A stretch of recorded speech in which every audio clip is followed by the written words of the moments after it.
A hipótese de Sapir-Whorf é uma hipótese que diz, em linhas gerais, que a língua que falamos é capaz de influenciar a maneira como pensamos, influenciar o conteúdo do que pensamos ou até controlar por completo o nosso pensamento. Mas para entender mais sobre isso, nós temos que voltar lá no começo, com Franz Boas. Franz, ao estudar as línguas indígenas americanas, propôs que cada língua constituía um subsistema único, ou seja, específico daquela língua. A partir daí, seu grande estudioso aluno Eduard Sapir propôs que, se as línguas compunham um sistema único, talvez o efeito desse sistema único sobre os falantes dessa língua pudesse ter também um impacto em quem os falantes eram, em como eles pensavam.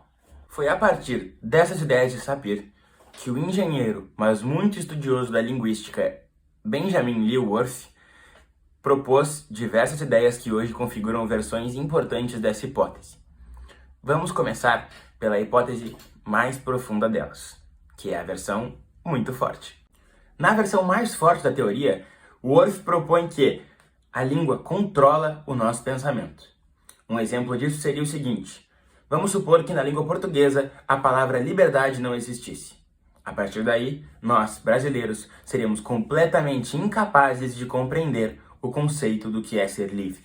Há ainda um outro exemplo, que foi o próprio exemplo apresentado por Whorf, que é o da língua Hopi, que é uma língua indígena que Whorf se dedicou a estudar. Ao estudar a língua, ele percebeu, ou ao menos alegou, a inexistência de termos que significassem tempo, ou que remetessem ao tempo linear como nós o percebemos.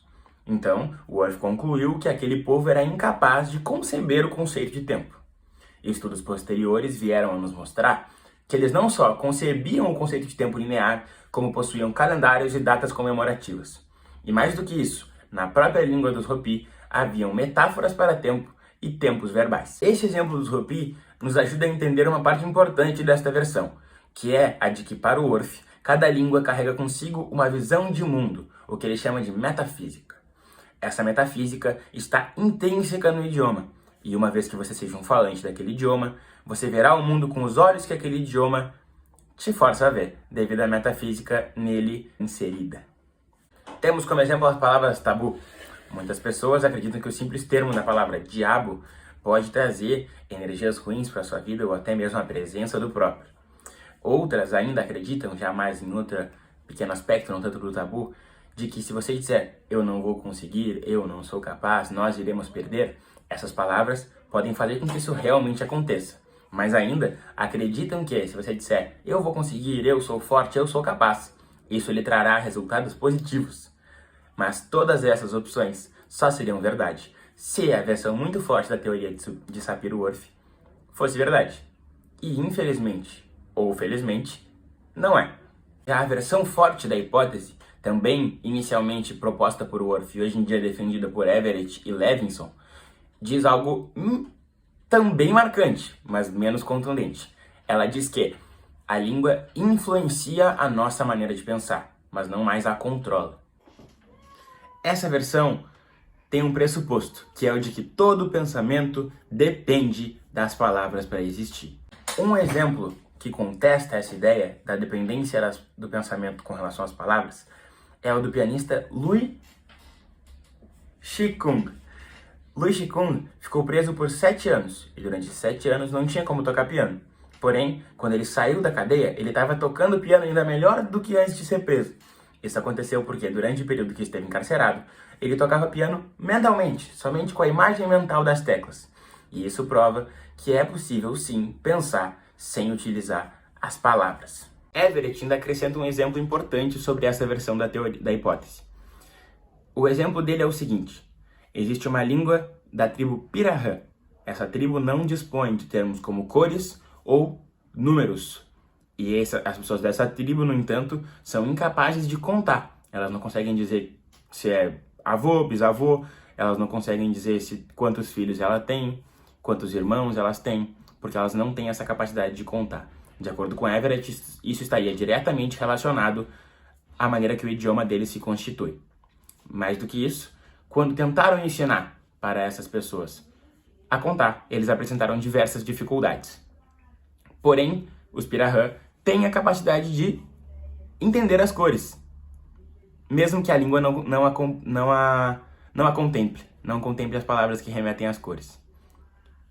Ou seja, ainda que isso represente dificuldades, isso não controla por completo o pensamento, isso só influencia o pensamento das pessoas. A respeito da versão forte da teoria, há uma contra-argumentação que a acerta em cheio, que é a do bilinguismo. Perceba que, se uma língua te faz ter pensamentos específicos sobre alguma coisa, isto é, te influencia a pensar de uma determinada maneira, pessoas que são bilíngues, principalmente desde nascença, teriam que ter pensamentos de um jeito numa língua e de outro em outra língua. Porque os dois falam as duas línguas. Por exemplo, eu, falando português, teria que pensar algo sobre um determinado tema, e falando inglês, teria que pensar outra coisa. Mas isso não acontece. As pessoas pensam a mesma coisa nos dois idiomas. E mais ainda, geralmente conseguem dizer exatamente o que pensam nos dois idiomas.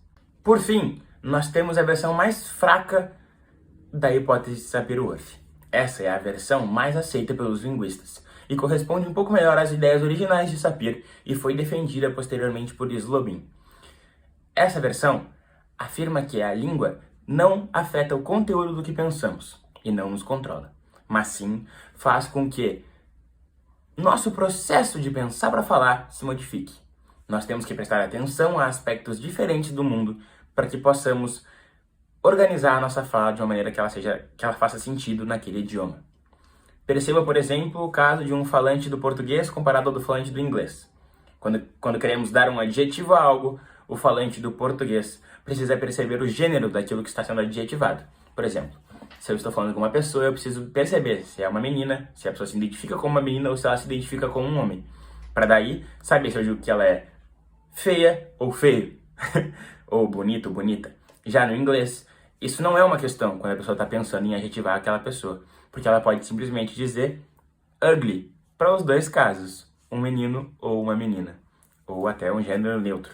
Já no português, teria que se mudar também esse sufixo no final da palavra para que a gente pudesse contemplar o gênero neutro nos nossos adjetivos. Há ainda outros exemplos de como essa hipótese funciona. Um outro exemplo é o do falante do inglês e do português novamente, mas em outro aspecto da língua. Perceba a seguinte frase: The book is on the table. Essa frase em português diria: o livro está na mesa. Note que a preposição on em inglês significa o contato entre a superfície. Em português, essa preposição que indica o contato entre a superfície não existe. Podemos pegar o exemplo de uma outra frase, como a estante está na parede. Note que o falante do português, ao formular essa frase, não precisa, nesse curto espaço de tempo em que diz, perceber se há ou não o contato entre as superfícies, enquanto o falante do inglês teria essa necessidade, pois é assim que o idioma dele funciona. O sistema que constitui o idioma do inglês pressupõe uma preposição que marque o contato entre as superfícies. Já o português, não. Outro exemplo disso é ainda a maneira que o português e o inglês têm o verbo específico. Por exemplo, em inglês, você diz the man is sick. E isso pode significar que ele é doente ou que ele está doente. Já no português, nós temos dois verbos diferentes, o é e o estar.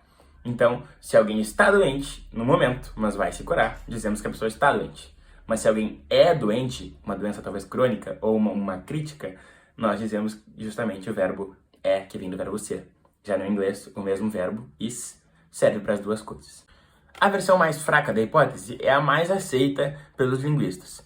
Mas ainda que as versões fortes e muito fortes não sejam aceitas pelos linguistas, elas têm muito impacto cultural, como já vimos nos exemplos do nosso redor. Mas mais ainda teve impacto cultural, pois ela foi norteadora e talvez até tema de um grande filme dos últimos anos. O filme A Chegada, que é uma grande obra cinematográfica, é um ótimo filme na minha opinião, utiliza da hipótese forte de Sapir-Whorf para guiar, em certo aspecto, essa trama. A hipótese é inclusive citada no livro. Neste filme, alienígenas vêm à Terra e dispõem de uma arma, de um presente, essa brincadeira ocorre, e estão dispostos a dá-la aos seres humanos. Essa arma, ou esse presente, é justamente o idioma deles. E a linguista Louise Banks, que fica encarregada de descobrir o idioma, uma vez que ela desvenda o idioma, ela passa a ser capaz de prever o futuro.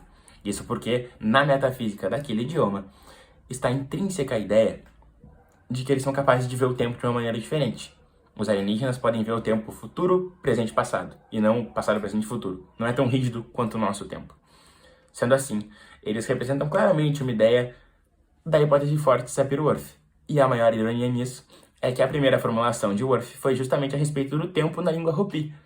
E, por fim, podemos concluir que essa hipótese teve um grande impacto no mundo, ainda que, posteriormente, ela tenha saído de cena em termos científicos.